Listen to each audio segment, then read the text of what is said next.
जय हिंद साथियों, एक बार फिर से आप सभी का स्वागत है आपके अपने चैनल द स्टूडेंट्स कॉर्नर पे।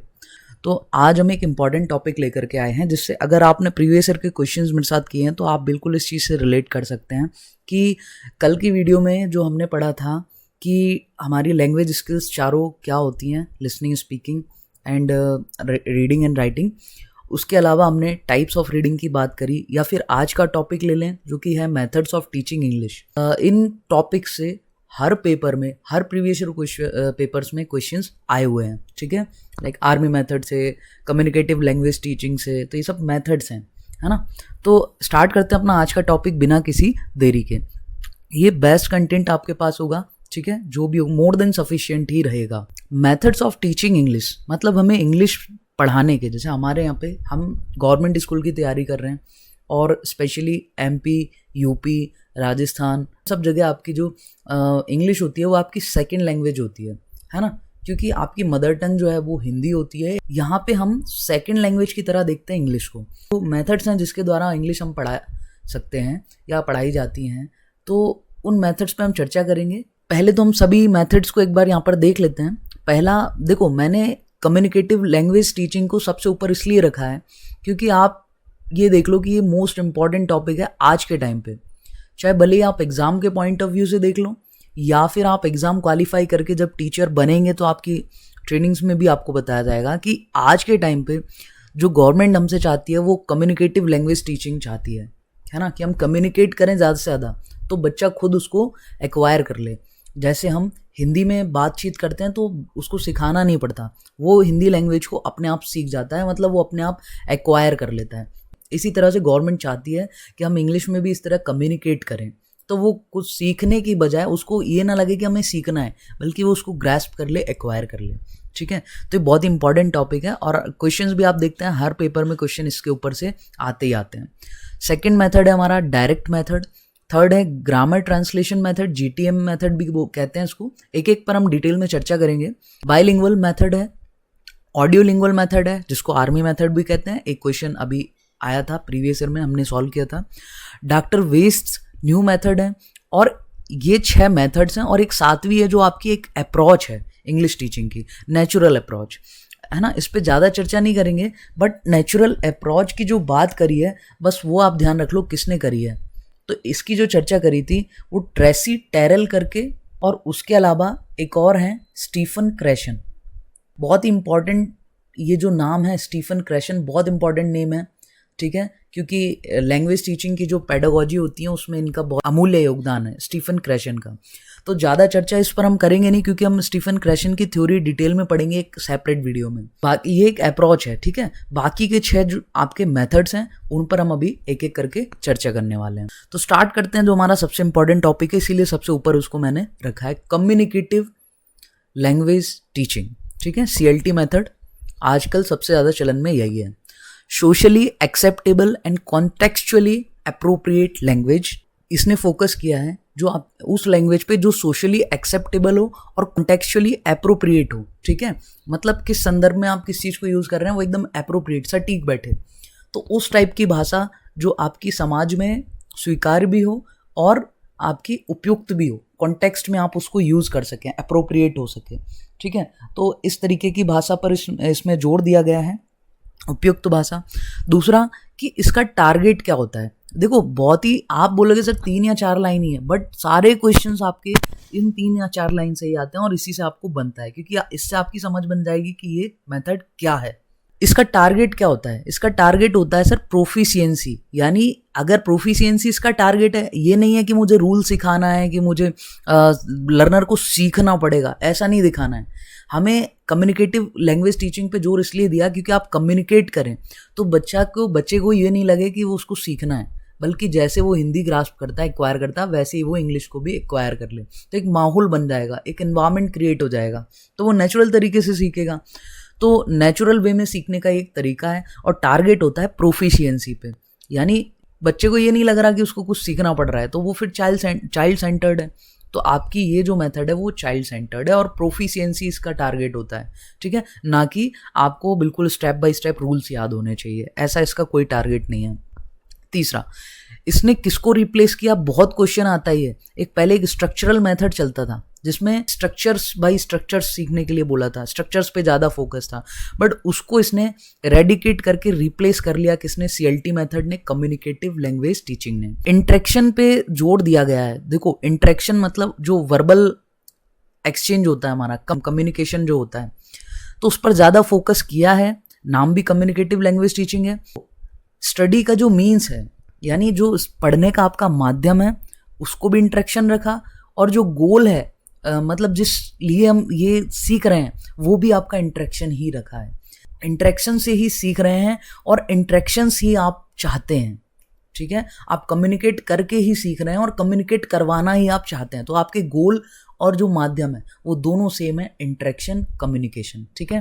तो ये थी हमारी कम्युनिकेटिव लैंग्वेज टीचिंग, बहुत इंपॉर्टेंट है, बट 4 लाइन में इसके बारे में सब कुछ कवर हो गया। आप अच्छे से समझ सकते हैं ये किस तरीके की लैंग्वेज टीचिंग मेथड है।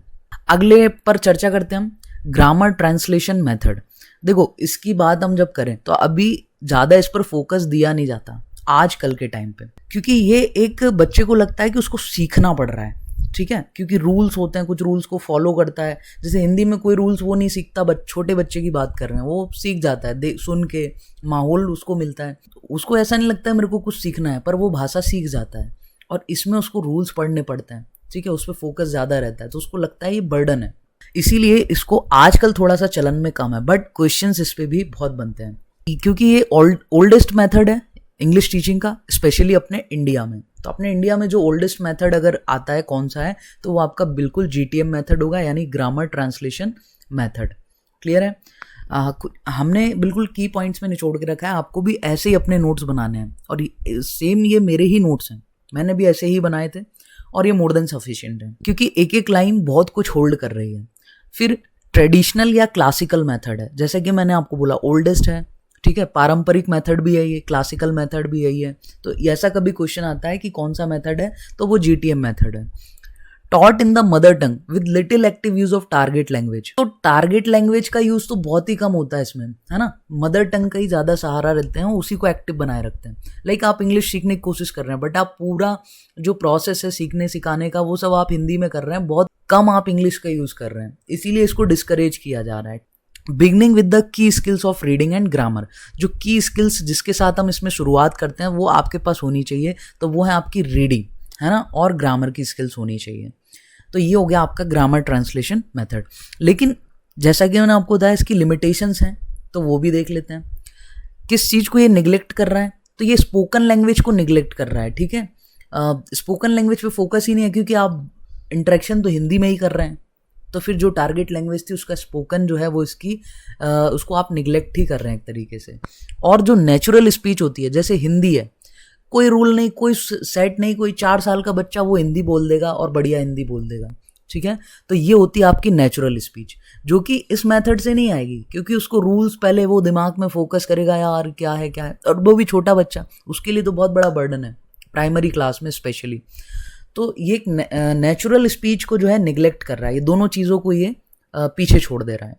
The learners become proficient in reading and writing. अच्छा, अब मान लो कि आप इस मेथड से सिखाते हैं, ठीक है, और ये चलता भी आया पहले बहुत, हमने जब पढ़ा तो यही मेथड चलता था, और रीडिंग और राइटिंग में वो प्रोफिशिएंट आप हो भी जाते हैं, मीन्स आपका जो लर्नर है, वो स्टूडेंट है आपका, वो आप प्रोफिशिएंट हो जाता है, आप खुद से भी देख लीजिएगा।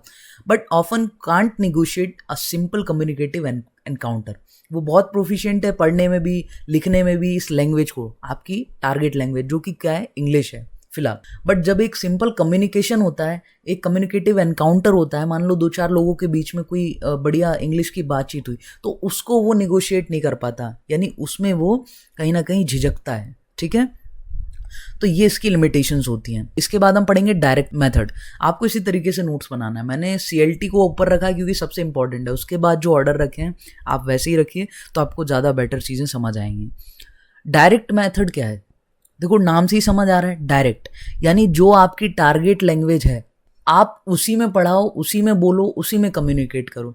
आपको जैसे मान लो आप इंग्लिश सिखाना चाहते हैं, तो फिर आप डायरेक्टली इंग्लिश में ही चर्चा करो, इंग्लिश में ही बताओ उसको जो भी बताना है, तो ये आपका डायरेक्ट मेथड है, ठीक है। अब ये एक नेचुरल तरीका है ये रिफॉर्म्ड मेथड है, ठीक है। जब आप डायरेक्टली इंग्लिश सिखा रहे हैं, इंग्लिश में बात कर रहे हैं, तो एक नेचुरल तरीका ही बन जाता है ये आपका, लाइक CLT। अब ये ग्रामर ट्रांसलेशन के अपोजिट है, क्योंकि उसमें मदर टंग का यूज़ होता है, वो इंग्लिश तो आपकी बहुत कम यूज़ होती है, तो ये उसका ऑपोजिट हो गया। इसमें बोल रहा है हिंदी आपको यूज़ करना ही नहीं है, आप इंग्लिश में ही चर्चा करें, इंग्लिश में ही सिखाएं, इंस्ट्रक्शंस भी इंग्लिश में दें। Use of mother tongue discouraged, इसमें जो आपकी मदर टंग का यूजेज है उसको डिस्करेज कर दिया, बोले आपको यूज़ करना ही नहीं है।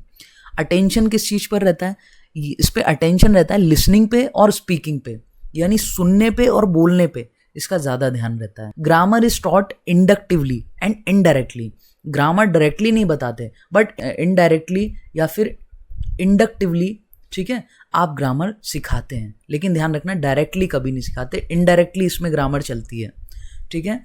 फिर सर एक कम्युनिकेटिव लैंग्वेज टीचिंग और इसमें क्या फ़र्क है। कम्युनिकेटिव लैंग्वेज टीचिंग जो है उसमें पता ही नहीं चलता उसको कि आप सीख रहे हैं इंग्लिश, ठीक है, जैसे वो हिंदी सीख रहा है वैसे इंग्लिश सीख लेता है, क्योंकि माहौल बन जाता है, आप हर चीज़ में कम्युनिकेट भी उसी में कर रहे हैं, तो पता नहीं है उसको कि वो लैंग्वेज सीख रहा है। ये एक बिल्कुल नेचुरल तरीका है। और डायरेक्ट मेथड क्या है कि हाँ, इंग्लिश सीखने का तरीका है, आप ग्रामर की भी चर्चा करते हैं बट आप सब कुछ इसमें टारगेट लैंग्वेज में ही बोलते हैं, तो ये एक थोड़ा सा फ़र्क है दोनों में। बाकी हाँ, दोनों का जो एम है वो सेम ही है कि आपको इंग्लिश ही यूज़ करनी है, मदर टंग नहीं करनी है, यानी हिंदी अभी यूज़ नहीं करनी है। डॉक्टर वेस्ट न्यू मेथड, अब एक डॉक्टर वेस्ट है, इनका भी एक मेथड चलता है, हालांकि ज़्यादा इंपॉर्टेंट नहीं है बट ठीक है, 6-7 मेथड है, हम पढ़ सकते हैं। तो ये जो है डायरेक्ट मेथड के अगेंस्ट में है, सीधा सीधा। इसका फोकस किस पे होता है, इसका फोकस होता है साइलेंट रीडिंग पे, कि आप रीडिंग करके सीख जाएंगे, ठीक है, इस पे आपका ज़्यादा फोकस रहता है डॉक्टर वेस्ट का। ये फेवर करता है judicious use of mother tongue, मतलब बिल्कुल जहाँ आपको लगे कि हाँ भैया न्याय संगत है, यहाँ पर आपको यूज़ करना ही चाहिए, तब वहाँ आप मदर टंग यूज़ कर सकते हैं, है ना। और मैं इसलिए बोल रहा हूँ कि ये डायरेक्ट मेथड के अगेंस्ट में है। अब इसमें ये चीज़ इग्नोर क्या कर देते हैं, तो क्योंकि ये रीडिंग पर इतना फोकस कर देते हैं कि ये बाकी की जो 3 लैंग्वेज स्किल्स हैं, LSW यानी लिसनिंग, स्पीकिंग एंड राइटिंग, उसको थोड़ा सा ये इग्नोर कर रहे हैं। तो ये मेथड हालांकि सही नहीं है, ठीक है, क्योंकि आपको चारों को इंटीग्रेटेड मैनर में ही पढ़ना होता है, तो वो ज़्यादा एफिशिएंट होता है। आगे चलते हैं, अब 2 मेथड्स की चर्चा और करनी है हमें। एक तो हो गया आपका बाइलिंगुअल मेथड और एक हो गया आपका ऑडियोलिंगुअल। तो बाइलिंगुअल की अगर हम चर्चा करें, बाइलिंगुअल मेथड, सबसे पहले तो एक चीज़ आती है कि बाइलिंगुअल मेथड डेवलप किसने किया या किसने दिया, ये मेथड किसने चर्चा करी। तो पहला नाम आता है C.J. डॉटसन, इस पर भी क्वेश्चन बनते हैं, ठीक है, हु डेवलप्ड दिस मेथड, तो C.J. डॉटसन। फिर अब है क्या इसमें, help of mother tongue along with target language, जैसे कि आपको दिख रहा है ये बाइलिंगुअल है, तो इसमें आप मदर टंग का यूज़ कर सकते हैं आपकी टारगेट लैंग्वेज के साथ, यानी आप हिंदी मिक्स कर सकते हैं इंग्लिश के साथ, ठीक है।